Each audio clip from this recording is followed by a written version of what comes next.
Hi friends, इस lecture में हम कुछ टॉपिक्स कवर करेंगे chapter 1 of class 11 NCERT book basic concepts of chemistry. तो इस चैप्टर के फॉलोइंग टॉपिक्स को हम कवर करेंगे। Basic introduction, what is matter, nature of matter, how do we classify, what is the basis of classification of matter, और matter की properties क्या होती हैं, उनको कैसे मेजर किया जाएगा। अब अगर हमें मेजर करना है तो हमको एक सिस्टम चाहिएगा मेजरमेंट का, तो वो हमारा क्या मेजरमेंट का सिस्टम अभी आजकल इंडिया में और वर्ल्ड ओवर फॉलो हो रहा है, वो सिस्टम हमारा है एसआई, उसको हम डिस्कस करेंगे। और जो क्वांटिटी फ्रीक्वेंटली यूज्ड होती हैं उसको हम डिस्कवर करेंगे। तो ये इसमें chapter 1 of class 11th NCERT book basic concepts of chemistry, उसके कुछ पोर्शन को हम कवर करेंगे। तो सबसे पहले हम केमिस्ट्री की एक बेसिक डेफिनेशन को कवर करते हैं। केमिस्ट्री हमारी क्या है? It is that branch of science which studies composition, properties and interaction of matter. और जो हमारी ये मेन प्रॉपर्टीज हैं, that is composition and basic properties and interaction, how do matters interact with each other, इसको हम discuss करेंगे basic constituents of matter के ये हेल्प से। तो बेसिक कॉन्स्टिट्यूएंट हमारे मैटर के, किसी भी मैटर के क्या हैं, वो हमारे हैं एटम एंड मॉलिक्यूल्स। तो इन सब की हेल्प से हम जब स्टडी करते हैं कि किसी सब्सटेंस का क्या कंपोजिशन है, उसकी क्या प्रॉपर्टीज हैं, और एक मैटर दूसरे मैटर से कैसे इंटरेक्ट करता है, तो ये वाली जो हमारी स्टडी है, इस वाली साइंस को हम केमिस्ट्री कहते हैं। ये एक बेसिक डेफिनेशन हो गई हमारी टू स्टार्ट विद। अब हम केमिस्ट्री के कुछ बहुत ही बेसिक यूज स्टडी कर लेते हैं। तो केमिस्ट्री के यूज में अगर आप देखें तो सिस्प्लैटिन एंड टैक्सोल, ये हमारे दो केमिकल कंपाउंड्स हैं। इनका क्या यूज होता है? ये कैंसर थेरेपी में हमारे यूज होते हैं। आप सबको पता ही है कि जो एड्स के विक्टिम हैं उनको एक कंपाउंड आता है ZT, इसका यूज होता है काफी ज्यादा। तो इस तरह से हमारी केमिस्ट्री में हम डिफरेंट डिफरेंट कंपाउंड्स इन्वेंट करते हैं, उनको सिंथेसाइज करते हैं लैब में, और उनके वेरियस हमारे यूसेज हैं। तो अगर हम और देखें तो हमारी ड्राई आइस जो है, वो उसको अगर हम ईथर के साथ यूज करें तो ये एक एज ए रेफ्रिजरेंट यूज होती है। अगर हमें ड्रग्स देनी है किसी को, अगर हमें किसी पेशेंट को, अगर हमें कोई सर्जरी करनी है तो उसको एनेस्थेटिक्स देने पड़ते हैं, तो वो anaesthetics are also nothing but chemical compounds. तो ये सब केमिस्ट्री की स्टडी से हमारे कंपाउंड्स निकल के आए हैं और उनके डिफरेंट यूसेज हैं। फिर हमें पता चला कि भाई जैसे एनीमिक पेशेंट है, तो इसका मतलब क्या है कि भाई उसमें हमारी आयरन की डेफिशिएंसी है। तो once we have found this by chemical analysis, तो हम इस प्रॉब्लम को क्योर कर सकते हैं। फर्टिलाइजर की स्टडी हमारे एग्रीकल्चर के लिए बहुत इम्पोर्टेंट है। तो फर्टिलाइजर से हमने स्टडी करके निकाला कि ये इसमें मेन जो कंपोनेंट्स हैं, वो इसके एलिमेंट्स जो हैं वो है नाइट्रोजन, फास्फोरस, हाइड्रोजन, ये एसेंशियल कॉन्स्टिट्यूएंट है। तो क्लोरीन जनरली हमारा नहीं पाया जाता है फर्टिलाइजर्स में। तो ये हमारे सब केमिकल एनालिसिस के रिजल्ट हैं। अब बोन्स जो हैं वो हमारी कंसीडर की जाती हैं कि they are full of calcium, magnesium and PO4 3 minus ions. तो ये सब जो चीजें हैं हमारी, ये हम केमिस्ट्री में स्टडी करते हैं और उनके डिफरेंट हमारे यूसेजेस हैं। सो इस केमिस्ट्री को हम और एक ढंग से डिफाइन कर सकते हैं कि it can be viewed as a continuing human effort to synthesise knowledge for describing and understanding nature. तो क्या हमारे इसका क्या मीनिंग क्या रहा हमारा कि भाई हम नेचर में कई फिनोमेनाज ऑब्जर्व करते हैं, तो साइंस हमको उन फिनोमेनास को एक्सप्लेन करने में, उन फिनोमेनास को अंडरस्टैंड करने में हमको हेल्प करती है। तो ये जो डिफरेंट हमारे यूसेज हैं, ये सब हमने यहाँ पे इनैमरेट किए हैं आपके रेफरेंस के लिए and for your better understanding. अब हमारा नेक्स्ट टॉपिक क्या है? वो है कि मैटर क्या है हमारा, how do we define matter, उसकी जो है क्लासिफाई कैसे करेंगे, दो मैटर्स को हम डिस्टिंग्विश कैसे करेंगे। तो जो हमारी नेचर ऑफ मैटर है और मैटर की डेफिनेशन है वो ये है कि matter is anything which has mass and takes space. तो मैटर की हमारी क्या क्या कंडीशन हो गई कि अगर किसी चीज को हमें मैटर कहना है तो उसमें क्या क्या चीजें होनी चाहिए कि उसके अंदर मास होना चाहिए और इट शुड ऑक्यूपाई स्पेस। तो हमारी कोई भी चीज है, जैसे हमारा पेन हो गया, पेंसिल हो गया, पैड हो गया, ग्लास हो गया, ये सब में मास है और ये सब का दे टेक स्पेस। तो एयर भी है, वो भी हमारी एक मैटर हो गया। तो इस तरह से हम एक मैटर को डिफाइन करते हैं कि anything which has mass and takes space is called matter. तो ये हमारे एग्जाम्पल हो गए बुक, पेन, वाटर। वाटर भी हमारा मैटर हो गया। अब मैटर को हम कैसे क्लासिफाई करेंगे? एक तो हम मैटर को क्लासिफाई कर सकते हैं उसकी फिजिकल स्टेट के बेसिस पे। तो फिजिकल स्टेट क्या है हमारी पॉसिबल? एक हमारी पॉसिबल है सॉलिड हो सकता है मैटर, एक लिक्विड हो सकता है और गैस हो सकता है। तो तीन हमारी स्टेट्स हैं। तो ये हमारी क्या कहलाती हैं? मैटर की फिजिकल स्टेट्स। तो वो फिजिकल स्टेट्स हमारी क्या है? फिजिकल स्टेट्स है हमारी सॉलिड, लिक्विड एंड गैस।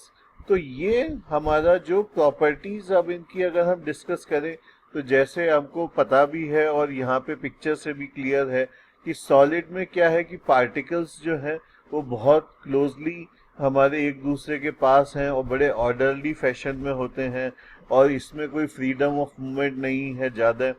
और लिक्विड में क्या है हमारा, इसी तरह से अगर हम लिक्विड की प्रॉपर्टी देखें तो particles are close but not as close as they are in solid. इसमें थोड़ा बहुत हमारी फ्रीडम ऑफ मूवमेंट रहती है। They have definite volume but not the definite shape. इसमें लिक्विड की कोई शेप नहीं है। जिस हम बाउल में रखेंगे लिक्विड को, ये नॉर्मल कोर्स में उसी की शेप ले लेता है। तो ये हमारी लिक्विड की प्रॉपर्टी हो गई। सिमिलरली जो गैस है हमारी, उसमें क्या क्या प्रॉपर्टीज हैं कि गैस में comparative to liquid and then compare to solid, इसमें जो हमारा पार्टिकल्स के बीच का डिस्टेंस है वो सबसे ज़्यादा होता है और इसमें सबसे ज़्यादा डिग्री ऑफ मूवमेंट होती है। तो सॉलिड, लिक्विड एंड गैस को हम जो उनकी फिजिकल स्टेट है हम उसको कैसे डिस्टिंग्विश करेंगे कि भाई इसमें जो मेन हमारा क्लासिफिकेशन का क्राइटेरिया है वो ये है कि जो पार्टिकल्स हैं सब वो उनके बीच में डिस्टेंस कितना है और उसकी फ्रीडम ऑफ मूवमेंट कितनी है। सॉलिड में डिस्टेंस भी कम है, सबसे ज्यादा कम तीनों में, और सॉलिड के केस में फ्रीडम ऑफ मूवमेंट भी हमारी सबसे कम है। तो इस बेसिस पे हम सॉलिड, लिक्विड और गैस को डिस्टिंग्विश करते हैं कि उसके पार्टिकल्स में कितना हमारा फ्रीडम ऑफ मूवमेंट है and how close are they to each other. तो ये हमारे फिजिकल प्रॉपर्टीज के बेसिस पर मैटर का क्लासिफिकेशन हो गया। मैटर की डेफिनेशन ये हो गई कि भाई anything which has mass and takes space is called matter. अब जो मैटर की हमारी स्टेट्स हैं वो क्या फिक्स्ड है? नहीं। एक हमारा अगर कोई मैटर है, अगर वो सॉलिड स्टेट में है तो अगर हम उसको हीट करेंगे, और एक डिफरेंट मैटर्स के लिए ये हमारा पॉइंट ऑफ हीटिंग या टेम्परेचर हमारा डिफरेंट होगा। ये कहलाता है मेल्टिंग पॉइंट, जिससे कि वो सॉलिड हमारा मेल्ट होकर लिक्विड में कन्वर्ट हो जाए। और जिस टेम्परेचर पर फिर अगर हम इसको और हीट करेंगे तो इनके जो बीच में पार्टिकल्स हैं वो डिस्टेंस और बढ़ेगा, वो हमारा फिर गैस में कन्वर्ट हो जाएगा। और अगर हमको वापस रिवर्स डायरेक्शन में जाना है तो हमें उसको कूल करना पड़ेगा। जैसे जैसे हम कूल करते जाएंगे तो ये गैस हमारी लिक्विड में कन्वर्ट होती जाएगी, लिक्विड को और कूल करेंगे तो वो हमारा सॉलिड में कन्वर्ट होता चला जाएगा। अब हमारा क्लासिफिकेशन ऑफ मैटर हमने एक तो फिजिकल प्रॉपर्टी के बेस पे कर लिया कि सॉलिड, लिक्विड और गैस। अब हम एक इसका क्लासिफिकेशन और करते हैं, वो हमारा होगा एक। अब हमारा जो मैटर को हम क्लासिफाई कर रहे हैं वो हम कर रहे हैं कि whether matter is a mixture और it is a pure substance. तो प्योर सब्सटेंस और मिक्सचर ये हम डिफाइन किस बेसिस पे कर रहे हैं? ये हम डिफाइन कर रहे हैं कंपोजिशन के बेसिस पे। तो अगर कंपोजिशन हमारा इसका फिक्स्ड है तो ये हमारा प्योर सब्सटेंस कहलाता है। और अगर हमारा नॉट फिक्स्ड है, कंपोजिशन हमारा फिक्स्ड नहीं है, तो हमारा जो मिक्स मैटर है उसको हम मिक्सचर कहेंगे। अब जैसे अगर मिक्सचर का अगर हम एग्जाम्पल लें तो वो हमारा क्या हो गया कि हमने रेत ली और उसमें चीनी मिला दी, तो ये एक मिक्सचर हो गया। क्यों? क्योंकि इसमें हमारा कोई फिक्स्ड कंपोजिशन नहीं है। लेकिन अगर हम प्योर सब्सटेंस लें, जैसे अगर उसमें हम एक H2O लें, तो हमारा एकदम फिक्स्ड कंपोजिशन है कि हमारा दो एटम हमारे हाइड्रोजन के हैं और एक हमारा ऑक्सीजन का है। तो अगर ये प्योर सब्सटेंस और मिक्सचर का जो डिफरेंस है वो कंपोजिशन के बेस पे होता है। इसमें मिक्सचर में हमारा कंपोजिशन फिक्स नहीं होता है और प्योर सब्सटेंस में हमारा कंपोजिशन फिक्स्ड होता है। अब अगर हम इसमें ये डिस्कस करें कि मिक्सचर्स के क्या क्या टाइप्स हैं और प्योर सब्सटेंस के क्या क्या टाइप हैं, तो ये हमारा अब नेक्स्ट टॉपिक हो गया। तो हमारे मिक्सचर जो है वो दो टाइप के हैं, आपने अभी चार्ट में देखा। एक हमारा हो गया homogeneous mixture and heterogeneous mixture. तो ये वाला क्लासिफिकेशन हमारा किस बेसिस पे है? तो homogeneous mixture and heterogeneous mixture जो हम बोलते हैं वो हम एक इस बेसिस पे डिसाइड करते हैं कि जो उसके अंदर कंपोनेंट्स हैं, भाई हमारा एक तो चीज है क्योंकि ये मिक्सचर है तो उसका रेशियो फिक्स नहीं है। लेकिन होमोजीनियस मिक्सचर और हेट्रोजीनियस मिक्सचर ये हम किस चीज पे डिसाइड करते हैं? ये हम डिसाइड करते हैं कि हमारा कंपोजिशन अगर यूनिफॉर्म है तो हम क्या कहेंगे इसको? Homogeneous mixture. जैसे शुगर सॉल्यूशन है, अगर हम शुगर को पानी में मिलाएं और थोड़ा अच्छे से चला दें तो जो हमारा सॉल्यूशन बनेगा उसमें शुगर जो है वो यूनिफॉर्मली डिस्ट्रीब्यूटेड है पूरे लिक्विड में। तो ये हमारा एक होमोजीनियस मिक्सचर हो गया। और जैसे हमने पहले एक एग्जाम्पल लिया था कि हमने क्या करा था, रेत में अगर शुगर मिलाई थी तो वो हमारा हेट्रोजीनियस मिक्सचर है, क्योंकि कहीं अगर हम रेत में शुगर मिलाएंगे तो कहीं शुगर, और अगर हम कोई रैंडम सैंपल लेंगे उसका तो कहीं हमारा रेत ज़्यादा है और शुगर कम है, कहीं शुगर ज़्यादा है कहीं रेत कम है, तो वो एक यूनिफॉर्म मिक्सचर नहीं है। तो मिक्सचर का जो क्लासिफिकेशन है वो हमारा किस बेसिस पे होता है कि whether the mixture is composition उसका यूनिफॉर्म है या नॉट यूनिफॉर्म है। तो अगर यूनिफॉर्म है तो हम कहते हैं ये एक होमोजीनियस मिक्सचर है, और अगर यूनिफॉर्म नहीं है तो हम कहते हैं कि ये एक हेट्रोजीनियस मिक्सचर है। तो अभी हमने आपको बताया था कि भाई मैटर दो पार्ट्स में डिवाइड कर सकते हैं, एक मिक्सचर एंड प्योर सब्सटेंस। ये हमने डिवीजन किया था इस बेसिस पर कि इसमें जो दो हमारे डिफरेंट आइटम्स हैं उनका जो है, दो डिफरेंट सब्सटेंसेस हैं उनका रेशियो हमारा सेम है या सेम नहीं है। प्योर सब्सटेंस में ये रेशियो सेम होता है, मिक्सचर्स में ये रेशियो हमारा डिफरेंट होता है। अब अगर हम प्योर सब्सटेंस को क्लासीफाई करें तो ये हमारे क्या क्या टाइप के होते हैं? ये हमारे क्लासीफाई किया जा सकता है इनको एज एलिमेंट्स एंड कंपाउंड्स। तो एलिमेंट हमारे क्या होते हैं? ये एक बहुत इंपॉर्टेंट डेफिनेशन है और इसको अगर आप अभी समझ लेंगे तो आगे के जो कॉन्सेप्ट हैं उनको समझने में आपको हेल्प मिलेगी।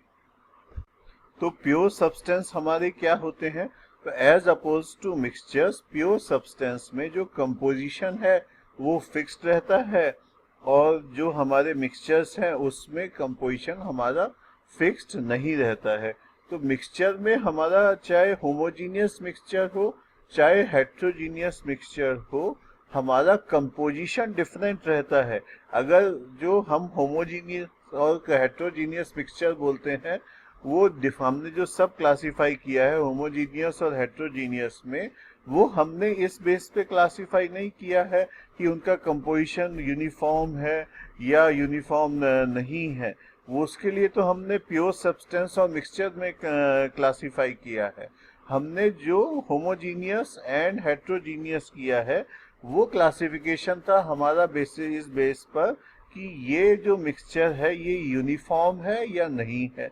अब अगर हमारा जो कंपोजिशन है वो उसमें हमारा का जो है कंपोजिशन जो है वो अगर हमारा फिक्स्ड है तो हम इस टाइप के सब्सटेंस को क्या कहते हैं, हम इस टाइप के जो मेटल को कहते हैं प्योर सब्सटेंस। जैसे अगर हम ग्लू का एग्जाम्पल लें तो it contains carbon, it contains hydrogen and it contains oxygen, लेकिन इसमें एक फिक्स्ड रेशियो है। ऐसे ही अगर हम गोल्ड लें विच इज एन एलिमेंट तो उसमें भी हमारे भाई गोल्ड के जो एटम्स हैं वो हैं। सिल्वर लें तो उसमें सिल्वर के एटम्स हमारे हैं। तो ये हमारा प्योर सब्सटेंस का क्या मतलब है कि उसका कंपोजिशन हमारा प्योर सब्सटेंस को हमने ऊपर देखा था कि हमने इसको भी दो पार्ट्स में क्लासिफाई किया था। एक हमने किया था एलिमेंट्स में और एक हमने किया था कंपाउंड्स में। नाउ ये डेफिनेशन हमारी बहुत इंपॉर्टेंट है क्योंकि मैंने स्टूडेंट्स में ये कंफ्यूजन काफी देखा है कि एलिमेंट को वो ये समझ लेते हैं कि भाई एटम हो गया और कंपाउंड में हमारा मॉलिक्यूल हो गया, लेकिन इस बेसिस पर एलिमेंट एंड कंपाउंड का क्लासिफिकेशन नहीं होता है। एलिमेंट और कंपाउंड हमारे क्या किस तरह से डिफाइन होते हैं। एलिमेंट में हमारा क्या होता है, एक ही टाइप के पार्टिकल्स या एटम्स कह लीजिए या मॉलिक्यूल्स होते हैं। जैसे सोडियम हो गया, कॉपर हो गया, सिल्वर हो गया, तो इसमें या हाइड्रोजन हो गया। अगर एक ही टाइप के हमारे कॉन्स्टिट्यूएंट्स हैं कि पार्टिकल्स ये कह लीजिए, एटम्स कह लीजिए या हमारे मॉलिक्यूल्स कह लीजिए, तो हम कहेंगे इन्हें एलिमेंट है। अब अगर हम हाइड्रोजन का मॉलिक्यूल लेंगे तो इसमें क्या है कि दो हाइड्रोजन के एटम से बना है और एक ही हमारा मॉलिक्यूल है इसमें, और इसमें कोई और हमारा पार्टिकल नहीं इन्वॉल्व है, ओनली हाइड्रोजन इज देयर। तो ये जो हमारा मॉलिक्यूल है हाइड्रोजन का ये एलिमेंट कहलाएगा। सिमिलरली ऑक्सीजन का अगर हम मॉलिक्यूल लेंगे तो ये भी क्या है कि दो ऑक्सीजन के ही एटम से मिलके बनता है ऑक्सीजन का मॉलिक्यूल। तो ये हमारा क्या कहलाएगा, ये भी हमारा एक एलिमेंट कहलाएगा। तो ये थोड़ा काउंटर इंट्यूटिव है कि आपको एकदम से लगेगा रे ऑक्सीजन है तो मॉलिक्यूल हो गया तो ये एलिमेंट कैसा होगा। हमारे दिमाग में एलिमेंट जो है वो एक, अगर हम एकदम से पूछें किसी से तो ये आता है कि सिल्वर, कॉपर, आयरन, इन सब को हम एलिमेंट बोले तो वो तो है ही एलिमेंट, लेकिन जो मॉलिक्यूल हैं वो भी हमारे एलिमेंट में ही आएंगे एज लॉन्ग एज कि उसमें एक ही टाइप के एटम्स का वो मॉलिक्यूल है। लेकिन अगर दो टाइप के एटम है, जैसे वाटर का मॉलिक्यूल लें तो इसमें क्या है, हाइड्रोजन के दो हमारे एटम्स है और एक ऑक्सीजन है, तो हमारे कितने टाइप के वो हो गए इसमें एटम्स, दो टाइप के हो गए, एक हाइड्रोजन और एक ऑक्सीजन। तो ये अलग अलग हैं क्योंकि हाइड्रोजन एंड ऑक्सीजन के एटम्स अलग अलग हैं। तो इसको मॉलिक्यूल को क्या हम बोलेंगे, ये हमारा एक कंपाउंड हो गया। सिमिलरली CO2 में जो कार्बन डाइऑक्साइड गैस का मॉलिक्यूल है उसमें एक कार्बन का मॉलिक्यूल है, कार्बन का एटम है और दो हमारे ऑक्सीजन के एटम है। तो इसमें भी दो डिफरेंट टाइप के पार्टिकल्स हो गए हमारे। तो इस वजह से हम इसको भी एक कंपाउंड बोलेंगे। तो ये एलिमेंट और कंपाउंड का डिफरेंस आपके दिमाग में क्लियर होना चाहिए। अब अगर हम एक इसको रिवाइज करें तो हम कहाँ से चले थे, हम सब्सटेंस से चले थे। सब्सटेंस को हमने कहा था कि एक तो उसकी फिजिकल कंडीशन के ऊपर हम उसको क्लासिफाई कर सकते हैं कि भाई सॉलिड है, लिक्विड है या गैसियस है, या हम उसके कॉन्स्टिट्यूएंट्स के बेसिस पे उसको क्लासिफाई कर सकते हैं कि भाई मिक्सचर है या फिर ये हमारा प्योर सब्सटेंस है। मिक्सचर में और प्योर सब्सटेंस में हमारा क्या डिफरेंस था, वो था कि मिक्सचर में हमारा जो कंपोजिशन है वो हमारा डिफरेंट होता है डिफरेंट पॉइंट्स पे, और हमारा जो कंपाउंड्स में है वो हमारा जो कंपोजिशन होता है वो हमारा फिक्स्ड कंपोजिशन होता है। अब जैसे अगर आप प्योर सब्सटेंस है CO2 की बात करें तो इसका जो कंपोजिशन है वो फिक्स्ड है कि भाई इसका कार्बन डाइऑक्साइड की अगर हम बात कर रहे हैं तो उसका जो कंपोजिशन है वो क्या होगा, 1 कार्बन एटम और 2 हमारे ऑक्सीजन एटम। इन तीनों से जो हमारा मॉलिक्यूल बनेगा वो हमारा कार्बन डाइऑक्साइड का मॉलिक्यूल होगा। तो कंपोजिशन हमारा फिक्स्ड है। और मिक्सचर्स में हमारा कंपोजिशन फिक्स नहीं रहता है। और मिक्सचर्स को हमने किस 2 पार्ट्स में कैसे डिवाइड किया था, वो हमने किया था होमोजीनियस एंड हेट्रोजीनियस। तो होमोजीनियस मिक्सचर में हमारा जो कंपोजिशन होता है वो होता तो डिफरेंट है, वो फिक्स नहीं रहता है, लेकिन हमारा दोनों में ही हमारा क्योंकि मिक्सचर्स हैं तो कंपोजिशन हमारा मिक्स नहीं, वो सेम नहीं होता है, फिक्स नहीं होता है। लेकिन एक में जो हमारा कंपोजिशन है वो यूनिफॉर्म होता है। तो पूरे जो हमारा मिक्सचर है उसमें अगर हमारा कंपोजिशन यूनिफॉर्म है, जैसे अगर हमने एग्जांपल दिया था कि शुगर को वाटर में हम मिक्स करके और अच्छे से चर्न कर दें, तो हमारा उसमें हर पॉइंट पर जो है अगर कोई रैंडम सैंपल लेते हैं उसका, तो उसमें हमारा जो कंपोजिशन है वो मोर और लेस सेम रहेगा पूरे सॉल्यूशन में। तो ये जो है ये तो हमारे होमोजीनियस मिक्सचर का हो गया। और अगर हम 1 किलो रेत में आधा किलो चीनी मिला दें और उसको अच्छे से हिला दें, तो क्या हम कहेंगे कि उसका हमारा कंपोजिशन यूनिफॉर्म है? नहीं, कहीं हमारे अगर 2 रैंडम सैंपल लें तो किसी में हमारी शुगर ज़्यादा आएगी और किसी में हमारा रेत ज़्यादा आएगा। इसी तरह से अब हमने प्योर सब्सटेंस को भी हमने फर्दर क्लासिफाई किया। एक हमारा हो गया एलिमेंट और एक हमारे हो गए कंपाउंड। तो एलिमेंट में हमारा क्या है कि एक ही टाइप के पार्टिकल्स या कह लीजिए एटम्स या मॉलिक्यूल्स हैं, और दूसरा जो है वो हमारा है कंपाउंड, उसमें मोर देन 1 टाइप के हमारे एलिमेंट्स, एटम्स और मॉलिक्यूल्स हैं। तो ये हमारा एलिमेंट्स और हमारा कंपाउंड हो गया। तो ये हमारा बहुत इंपॉर्टेंट डिफरेंस है एलिमेंट और कंपाउंड का। इसको आप दिमाग में रखिएगा कि मॉलिक्यूल्स के भी हमारे एलिमेंट हो सकते हैं। जैसे ये ऑक्सीजन गैस है, हाइड्रोजन का मॉलिक्यूल है, तो क्योंकि इसमें दोनों हमारे जो एटम है वो हाइड्रोजन के ही हैं, तो ये वाला जो है ये हमारा एक एलिमेंट ही कहलाएगा, even though it is A molecule. तो कंपाउंड के लिए हमारे 2 डिफरेंट टाइप के एटम्स होने चाहिए या पार्टिकल्स होने चाहिए, तब हमारा वो एक कंपाउंड बनता है। तो इस पॉइंट को ध्यान रखिएगा। अब इसके ऊपर एक एग्जांपल देख लेते हैं कि अगर ये 3 पिक्चर कंसीडर करें A, B, C, तो इसमें से हमसे पूछा गया है कि कौन सा हमारा मॉलिक्यूल है, कौन सा एटम है, कौन सा कंपाउंड है। तो एटम तो हमारा ये हो गया Na, तो ये हमारा एक एटम हो गया, ये हमारा मॉलिक्यूल हो गया जो 2 ऑक्सीजन के एटम से मिलके बना है, और ये हमारा कंपाउंड हो गया। ये कंपाउंड हमारा क्यों हो गया? क्योंकि इसमें more than 1 type of atoms से मिलके बना है। इसमें हाइड्रोजन का एटम भी है एंड ऑक्सीजन का भी है।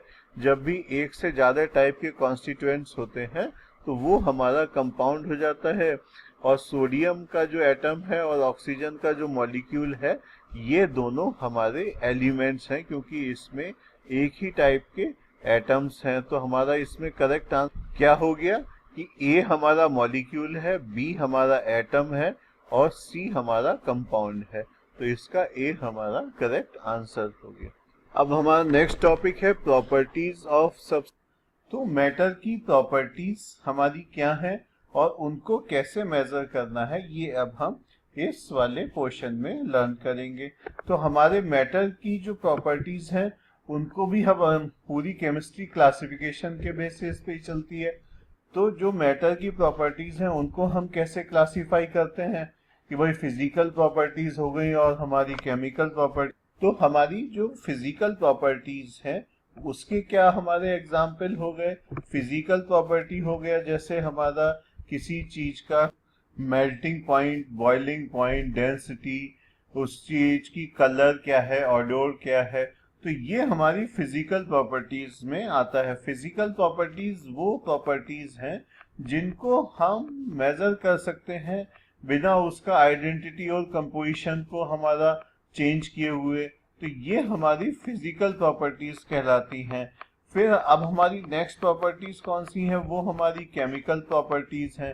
केमिकल प्रॉपर्टीज क्या हुआ कि जिसमें हमारा चेंज इन आइडेंटिटी और कंपोजिशन हो जाता है। अगर हम कहें कि इस वाले कोई हमें दिया हुआ है लिक्विड और पूछा गया है कि भाई इसकी एसिडिटी क्या है, बेसिसिटी क्या है, कंबस्टिबिलिटी क्या है, तो ये उसकी एक केमिकल स्ट्रक्चर की प्रॉपर्टी है। इस तरह की प्रॉपर्टीज को हम केमिकल प्रॉपर्टीज कहते हैं। अब हम इन प्रॉपर्टीज को मेजर कैसे करेंगे? तो ये जो है हमारी जो मैटर की प्रॉपर्टीज हैं, ये हम most of these properties are quantitative in nature. Quantitative का क्या मतलब है कि उसकी हम एक क्वांटिटी या नंबर से हम उसको बता सकते हैं। कि जैसे किसी की लेंथ है तो हम उसको कह सकते हैं कि भाई ये 10 मीटर लंबा है, 10 सेंटीमीटर लंबा है। तो 10 क्या हो गया, एक हमने उसका क्वांटिफिकेशन कर दिया कि भाई it is this much and not more not less. तो अब हमने क्या किया, प्रॉपर्टीज को मेजर करना शुरू किया। जैसे लेंथ हो गया, अगर हमने कोई हमको बॉल दे दी गई, किसी मेटल की कॉपर की बॉल दे दी गई और पूछा गया भाई इसका सरफेस एरिया बताइए या इसका वॉल्यूम बताइए, तो वो हम एक क्वांटिटी के फॉर्म में लिख सकते हैं कि भाई इसका जो एरिया है, सरफेस एरिया हमारा जो है वो से 10 स्क्वायर सेंटीमीटर है। या अगर हम कहें वॉल्यूम हमारा वो क्या है, तो वो हम कह सकते हैं कि 100 सेंटीमीटर क्यूब है। तो इस तरह से हम एक उसको क्वांटिटी हम उसको असाइन कर सकते हैं डिफरेंट प्रॉपर्टीज को। लेकिन अब अगर हमें किसी चीज की क्वांटिटी को मेजर करना है और उसको असाइन करना है, तो उसमें हमारे लिए सबसे इंपॉर्टेंट चीज क्या आती है, यूनिट क्या आती है। तो यूनिट हो जाएगी हमारी। अब अगर किसी की लेंथ को हम कहें 1 मीटर है, तो हम उसको ये तो नहीं कह सकते ना कि इट इज ऑल्सो 1 सेंटीमीटर। 1 जो उसकी क्वांटिटी है उसका मीनिंग तभी है जबकि हम उसकी यूनिट बताएं। तो अगर मीटर है तो हम कहेंगे कि भाई क्वांटिटी इसकी 1 है। अगर किसी की मीटर लेंथ की अगर हम बात कर रहे हैं, और अगर हम कहें कि भाई सेंटीमीटर में हम लिखना चाहें तो हम क्या लिखेंगे, 100 सेंटीमीटर है। तो जो हमारी यूनिट ऑफ मेजरमेंट है वो बहुत इंपॉर्टेंट है, तभी हम उसको क्वांटिफाई कर पाएंगे। तो इसलिए हमारे मेजरमेंट की जो हमारा सिस्टम है उसमें हमें क्या चाहिए, एक सिस्टम ऑफ मेजरमेंट चाहिए। अब हमें सिस्टम ऑफ मेजरमेंट हमारे पास जब शुरू हुआ था तो भाई फ्रेंच अपना अलग मेजर करते थे फ्रेंच सिस्टम से, और ब्रिटिश जो था वो हमारा इंग्लिश सिस्टम यूज किया करते थे। इंडिया भी इंडिपेंडेंस से पहले और इंडिपेंडेंट के कुछ सालों तक इंग्लिश सिस्टम ही यूज करता था, लेकिन फिर भी हमने जो है मैट्रिक सिस्टम पे स्विच ओवर कर लिए थे। Matric system although it was from France and we were a British colony, लेकिन हमने इंग्लिश तो रख ली, इंग्लिश सिस्टम ऑफ मेजरमेंट छोड़ दिया, and it was a very good thing for us to do. क्योंकि अगर जितना हम लेट उसमें स्विच ओवर करते उतना ही हमारी कॉस्ट स्विच करने की ज्यादा आती। हर जगह हमारे पत्थर लगे होते हैं कि भाई इतने किलोमीटर है, ये है, तो वो डिस्टेंस है, वेट होते हमारे 1 kg, 5 kg, 10 kg, 100 ग्राम। तो अगर हम उस तरह से सोचें तो हमने अच्छा किया कि हमने टाइमली चेंज कर लिया। हमने कब चेंज करना शुरू कर दिया था, 1955 से हमने चेंज करना शुरू किया, और 1962 तक आते आते तो हमने SI system which is a modified version of metric system, उसको हमने पूरा का पूरा एडॉप्ट कर लिया था। एंड इसीलिए आपने देखा होगा कि इवन जो अगर आप में से कुछ लोग यूके गए हैं तो वहाँ पे जो है पाउंड चलता है वेट के लिए, और हमारा सेंटीमीटर भी चलता है, फीट भी चलता है। डिस्टेंस हमारे उस तरह से मेजर किए जाते थे, और कुछ उनके जो अभी भी सिंबल्स हैं वो वहाँ पर इसी तरह के हैं। लेकिन इंडिया में जो अब हमारा सिस्टम है उसमें आप देखिए कि जो हर सारे पत्थर्स हैं उसमें किलोमीटर में डिस्टेंस लिखा रहता है। अगर लिखा हुआ है कि भाई कानपुर 68 किलोमीटर, 68 अगर पत्थर लगा हुआ है तो ऑब्वियसली आप समझ जाएंगे कि अभी कानपुर पहुंचने में हमारा 68 किलोमीटर का डिस्टेंस हमें अभी और ट्रेवल करना है। तो ये हमारा मीट्रिक सिस्टम है। और जो एसआई सिस्टम इन दोनों से मर्ज करके और कुछ और यूनिट ऐड करके फिर हमने जो बनाया which is now the standard word over, वो हमारा शुरू हुआ था 1960 में। और इस सिस्टम ऑफ को क्या कहते हैं, एसआई सिस्टम, मतलब international system of units, SI system.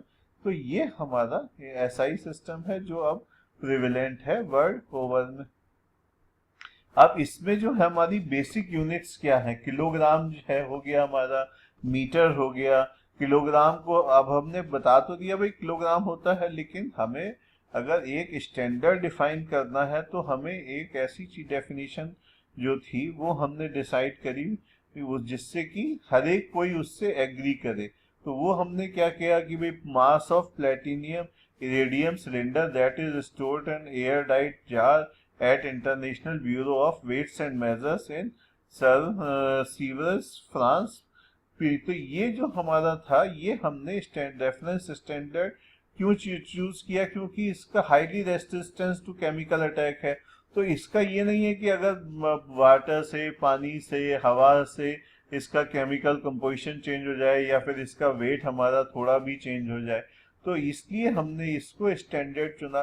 तो ये जो हमारी डेफिनेशन है स्टैंडर्ड की, किलोग्राम की, मीटर की, ये अभी हम आपको सब दिखाएंगे, लेकिन इनको याद करने की कोशिश मत करिएगा। और ये भी नहीं कि भाई ये कहाँ पे रखा हुआ है और वो है, ये सब कोई नहीं है। ये जनरल नॉलेज के लिए इम्पोर्टेंट हो सकता है, लेकिन केमिस्ट्री के लिए इसकी कोई इम्पोर्टेंस नहीं है। एग्जाम में भी इसके ऊपर इस तरह के कोई क्वेश्चन ना तो इसमें आएंगे सीबीएसई बोर्ड में, ना हमारे हमारे जो कॉम्पिटिटिव एग्जाम्स हैं उसमें भी कोई इस तरह का क्वेश्चन आएगा। बस एक बार ब्राउज कर लीजिएगा, जो अभी हम आपको नीचे करा देते हैं। तो किलोग्राम की हमारी डेफिनेशन हो गई, मीटर के भी इसी तरह से हमने डिफाइन कर दिया। लेकिन जो इसमें हमें पॉइंट समझना है वो ये है कि हमने इस तरह से डिफाइन किया कि हमें बहुत एक्यूरेट मेजर मिले और जो हमारा मेजर है वो कभी चेंज ना हो। हम उसको अभी करें, 10 साल बाद उस चीज को उठा के देखें तो भी it should give us the same reference point. तो जैसे मीटर की डेफिनेशन है, अब हमने ये है कि भाई length of path travelled by light in vacuum. तो लाइट की स्पीड तो हमेशा सेम ही रहेगी। तो अगर वैक्यूम है तो उसमें हमारी जो इस टाइम जो उसका जो पाथ होगा ट्रेवल और उसमें जो डिस्टेंस होगा, क्योंकि लाइट की स्पीड हमारी कांस्टेंट है 3 × 10⁸, तो उसको अगर उसमें जितना जो हमारा अगर इतने टाइम में अगर हम चलें 1/299792458, तो हमारा जो डिस्टेंस कवर होगा उसको हमने मीटर किया। तो ये हमारे दोनों क्राइटेरिया को सेटिस्फाई करता है कि it is highly accurate, it will not change with time because speed of light हमारी हमेशा सेम ही रहती है। तो अब हमारा एसआई सिस्टम में कौन कौन सी बेस फिजिकल क्वांटिटी है और उनकी क्या यूनिट्स हैं। तो जो हमारी बेस फिजिकल क्वांटिटी है वो क्या है कि इनको किसी को भी एक दूसरे के फॉर्म में नहीं लिखा जा सकता। कि जैसे क्या हम इलेक्ट्रिक करंट को लिख सकते हैं कि इट इज 400 मीटर और 300 ग्राम, या इलेक्ट्रिक करंट को हम लिख सकते हैं कि क्या इसको हम 50 सेकेंड्स में लिख सकते हैं, तो नहीं लिख सकते। ऐसे ही टाइम को हम करंट के फॉर्म में नहीं लिख सकते कि भाई 4 एम्पियर का टाइम हो गया हमारा, या टेम्परेचर हमारे जो है वो 5 मीटर है। तो ये हमारी बेस क्वांटिटीज हैं, फिजिकल क्वांटिटीज। और बाकी जो हमारी क्वांटिटीज होती हैं, जैसे आपका फोर्स हो गया, फोर्स हमारा क्या होता है, मास इनटू एक्सेलरेशन। एक्सेलरेशन हमारा क्या हो गया, distance length divided by second square. तो ये जो हमारी बाकी जो क्वांटिटीज हैं, जैसे फोर्स हो गया, उनको हम डिराइव्ड क्वांटिटीज बोलते हैं और उनको हम बेस फिजिकल क्वांटिटी के एक पर्टिकुलर फॉर्म में लिख सकते हैं। तो ये, लेकिन इनमें हम किसी को एक दूसरे के फॉर्म में नहीं लिख सकते, इसलिए हम इनको बेस कहते हैं। तो ओवर द ईयर्स जो हम लोगों ने एसआई सिस्टम में बेस क्वांटिटीज फाइनलाइज करी है, वो हमारी क्या है, लेंथ, जिसका सिंबल हमारा एल है, और जो हमारा नेम ऑफ एसआई यूनिट क्या है, मीटर। तो इट इज नॉट किलोमीटर, हम वो हमारा क्या है, प्रीफिक्स यूज करके हम उसको सिंपल कर लेते हैं कि भाई अगर हमें बोलना हो कि भाई दिल्ली से कानपुर का जो हमारा डिस्टेंस है वो अगर हम मीटर में बताना चलेंगे तो बहुत लंबा हो जाएगा, 500 इंटू 10⁻3। तो वो हम हर जगह नहीं लिख सकते, तो हमने एक इसकी जो है प्रीफिक्स यूज करके हम इन यूनिट्स को थोड़ा मॉडिफाई कर लेते हैं। तो ये, लेकिन हमारी बेस फिजिकल क्वांटिटीज क्या है, ये हमारी है 1 2 3 4 5 6 7। तो 7 हमारी बेस फिजिकल क्वांटिटीज हैं, जो कि है लेंथ, मास, टाइम। ये तो हमने पढ़ाई है एमकेएस सिस्टम में। तो ये हमारी लेंथ, मास, टाइम हो गया। अब फिर जो 4 over a period of time जुड़ी हैं वो क्या है? करंट, थर्मोडायनेमिक टेम्परेचर, जिसकी यूनिट हमारी केल्विन है, सेंटीग्रेड नहीं है, वो ब्रिटिश सिस्टम में होती थी। तो ये हमारी केल्विन है, ना फ़ारेनहाइट है। और अमाउंट ऑफ सब्सटेंस क्या है? एन से उसको डिनोट करते हैं। और ये name of SI unit mole है, और इसको हम MOL मोल करके लिखते हैं।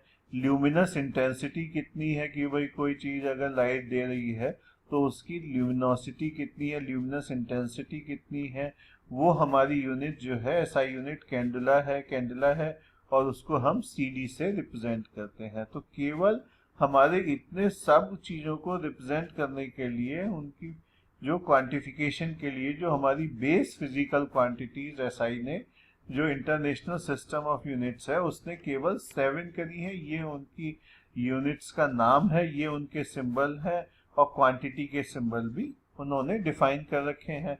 अब हमने कहा था कि जैसे ये पहले बताया था कि यूनिट ऑफ लेंथ मीटर, तो मीटर तो है, लेकिन मीटर एक पर्टिकुलर डिस्टेंस है, तो उसको हम बिल्कुल फिक्स करना होगा, तभी तो हम कॉन्फिडेंसली कह सकते हैं कि कोई जो आइटम। तो ये जो लिस्ट है ये हमने पूरी आपको दे रखी है, ये आपको exam.com/12425 जहाँ पर इस लेक्चर के नोट्स हैं वहां पर ये आपको मिल जाएगी। अब हमने जैसे अभी बताया था कि वही मीटर है, लेकिन हम तो नॉर्मली किलोमीटर यूज करते हैं, तो क्या हम एसआई नहीं यूज कर रहे हैं? नहीं, हम यूज एसआई ही कर रहे हैं, लेकिन हम उसको एक प्रीफिक्स के साथ यूज कर रहे हैं। तो वो हमारा प्रीफिक्स क्या हो गया? वो हमारा किलो हो गया, उसको हम के कहते हैं। तो जैसे ये हमारा सिंबल था m, तो हमने उसको के और प्रीफिक्स लगा के इसको किलोमीटर में कर लिया। अब यहाँ पर तो इन्होंने for the sake of reference up to 10⁻⁻24 से लेकर 10⁻24 तक दे रखा है, लेकिन जो हमारे यूज होते हैं वो मैं आपको बता देता हूँ। वो हमारे जो यूज होते हैं वो होते हैं 10⁻³ और 10⁻⁻3। तो 10⁻⁻3 जो है उसको हम क्या बोलते हैं? मिली, MILLI,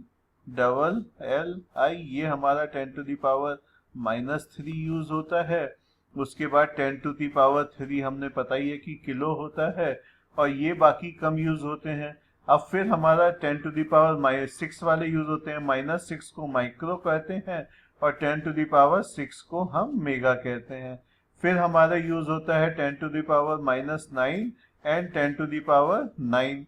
तो 10⁻�9 हमारा नैनो हो गया, और 10⁻9 हमारा जीगा हो गया। सिमिलरली 10⁻12 -12 पिको हो गया, और 10⁻12 हमारा टेरा हो गया। तो ये आपने सुना होगा ना कि टेराबाइट की हार्ड डिस्क है, तो 10⁻12। तो लेकिन ये जो पेटा, एक्सा, जीटा, योटा, ये बहुत कम यूज होते हैं। जो बिल्कुल सीरियस स्टूडेंट्स हैं वो इनको भी दिमाग में रख सकते हैं, लेकिन एक कॉमन स्टूडेंट को, अच्छे स्टूडेंट को भी हमारा क्या याद रखना चाहिए कि भाई 10 -3 -6 -9 -12 एंड 3 6 9 12।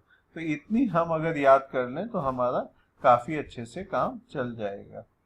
हमारा नेक्स्ट टॉपिक क्या है कि क्वांटिटीज कौन सी हैं जो केमिस्ट्री में ज्यादा फ्रीक्वेंटली यूज होती हैं। तो क्वांटिटी, ऐसी क्वांटिटीज हमारी क्या क्या हैं? तो एक तो हो गया हमारा मास, जो है मास एंड वेट।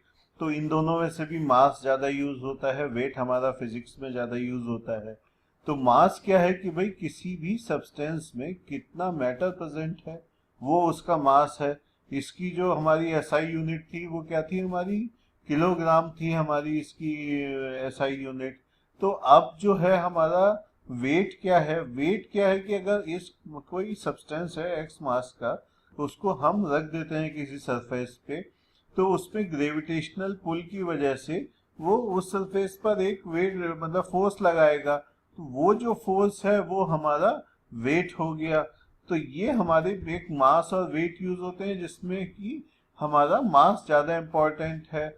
वेट हमारा, हर मास हमारा कांस्टेंट रहेगा, क्योंकि वो एक just amount of matter represent करता है।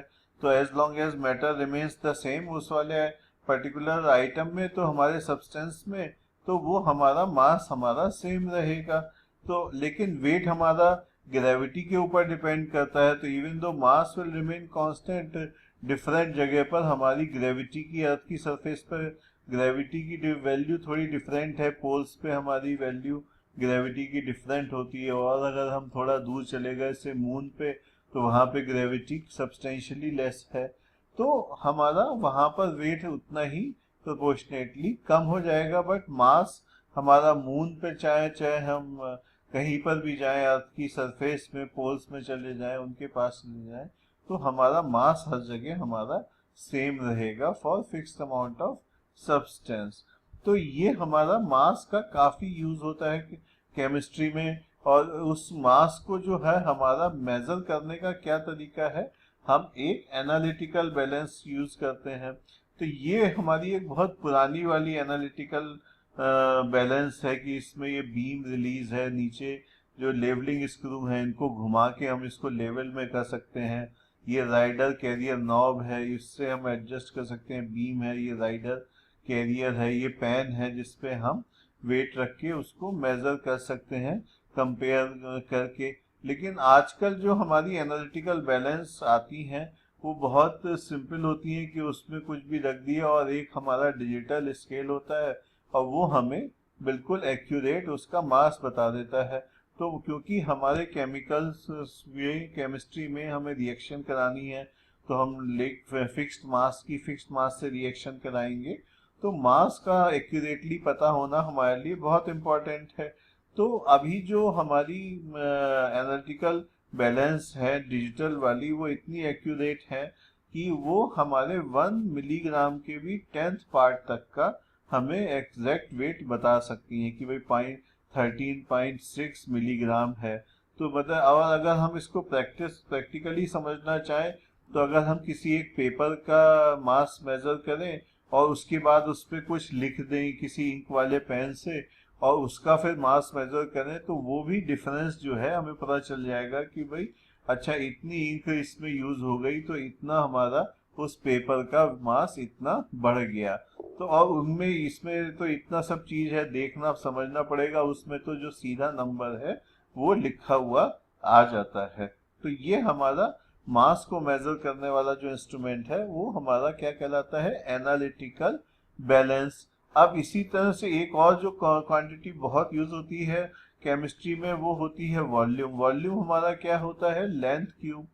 तो लेंथ की जो हमारी एसआई यूनिट है वो क्या थी, मीटर। तो लेंथ की जो वॉल्यूम की हमारी जो एसआई यूनिट हो गई वो क्या हुई, मीटर क्यूब। तो 1 मीटर क्यूब, अब हमारा इसको डिफरेंट डिफरेंट जो है, लेकिन मीटर क्यूब तो बहुत हो गया कि भाई 1 मीटर लेंथ, 1 मीटर विड्थ और 1 मीटर हाइट हमारी, इतना तो हम नॉर्मल कोर्स में हमें जरूरत नहीं पड़ती है कि भाई इतना से हम वॉल्यूम उसको मेजर करें, तो हम तो लीटर या सेंटीमीटर क्यूब वगैरह में इसको करते हैं। तो 1 लीटर जो है हमारा वो डिफरेंट डिफरेंट, और जो हमारे वो हैं यूनिट्स, उनमें कितना होगा।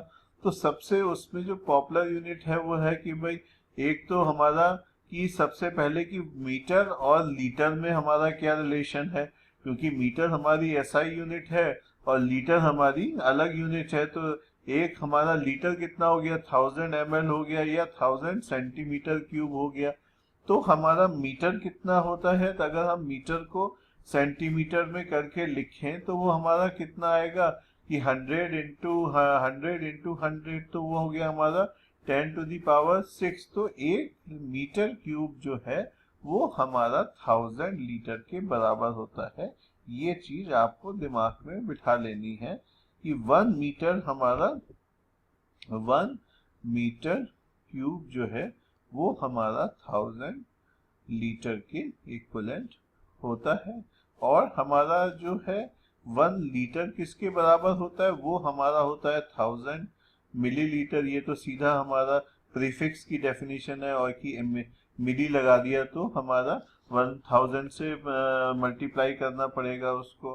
तो ये हो गया। और अगर हम सेंटीमीटर क्यूब में बोलें तो ये हो जाता है हमारा 1000 सेंटीमीटर क्यूब। तो ये वाली क्योंकि काफी यूज होती हैं हमारी क्वांटिटी तो केमिस्ट्री में, तो इनको आप जरूर अच्छे से ध्यान रखिएगा।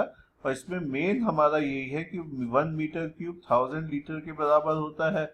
आप अगर ये कभी कंफ्यूज करें कि भाई लीटर बड़ा है या मीटर क्यूब बड़ा है, तो आप जस्ट सोचिए ना कि मीटर क्यूब तो भाई 1 मीटर की लेंथ तो आपने देखी है, तो उस मीटर का जो क्यूब बनेगा वो काफी बड़ा होगा। और जो लीटर तो वही हो गया कि 1 लीटर दूध आपने देखा ही है भिगोने में, तो वो छोटा सा होता है। तो ऑब्वियसली हमारा मीटर क्यूब बड़ा है। और क्या रेशियो है कि वो 1000 का रेशियो है कि 1 मीटर क्यूब हमारा 1000 लीटर के इक्वल होता है। तो ये हमारी क्वांटिटी, तो ये क्वांटिटी हमारी वॉल्यूम जो है ये काफी केमिस्ट्री में यूज होती है।